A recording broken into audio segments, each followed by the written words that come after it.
Hi friends, ఎలా ఉన్నారు? నేను మీకు ఈరోజు ఒక పికిల్ చెప్పబోతున్నాను.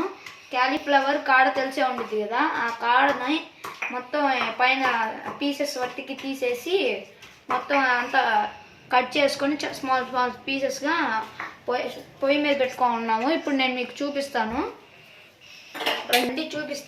అదే కాక మేము ఇదిగోండి క్యాలీఫ్లవర్ మొత్తం తీసేసి పెట్టుకున్నాము రేపు పొద్దునకి కర్రీకని. రండి, మళ్ళీ ఇది వేస్ట్ చేయకూడదని చెప్పి దీన్ని పికిల్ చేస్తున్నాము. ఎలా చేయాలో నేను మీకు చెప్తాను. ఇదిగోండి మొత్తం స్మాల్ స్మాల్ పీసెస్గా కట్ చేసుకొని స్మాల్ హీట్లో పెట్టుకొని చేసాము. మమ్మీ ఎంత నోరుతుంది పచ్చిమిరపకాయలు. మా మమ్మీని అడగండి, చెప్పిద్ది. పచ్చిమిర్చి ఆయిల్లో వాడ్చుకొని మెత్తగా ఇలా పేస్ట్ లాగా ముందంతా నూరుకోవాలి. తర్వాత ఇప్పుడు అవి పీసెస్ కట్ చేసాం కదా, ఆ పీసెస్లో మళ్ళీ టమాటాలు ఇక్కడ తీసి పెట్టాను చూడు. ఇవి ఆల్రెడీ వేగిపోయాయి.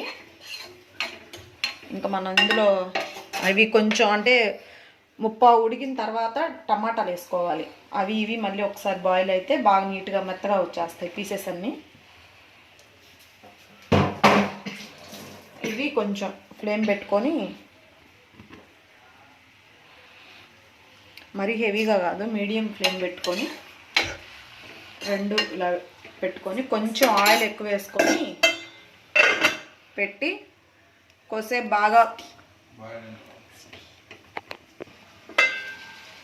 ఇట్లా కొంచెం సేపు కావాలంటే మీరు హై ఫ్లేమ్లో పెట్టుకొని తిప్పుకుంటూ ఉండొచ్చు. లేదులే అనుకుంటే కొంచెం ఫ్లేమ్ తగ్గించుకొని ఇలా మూత పెట్టేసుకుంటే కొంచెం సేపు బాగా స్టీమ్ చేసుకున్న తర్వాత మళ్ళీ ఇవి కూడా వేసుకొని కొంచెం చింతపండు, సాల్ట్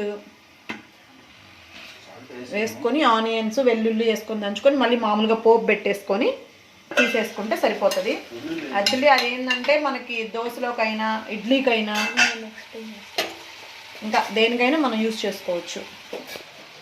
చూసారు కదా గాయ్స్, ఈ వీడియో కనుక మీకు నచ్చినట్టయితే లైక్ చేయండి, షేర్ చేయండి, సబ్స్క్రైబ్ చేయండి, పక్కన ఉన్న గంటని కట్టండి. బాయ్.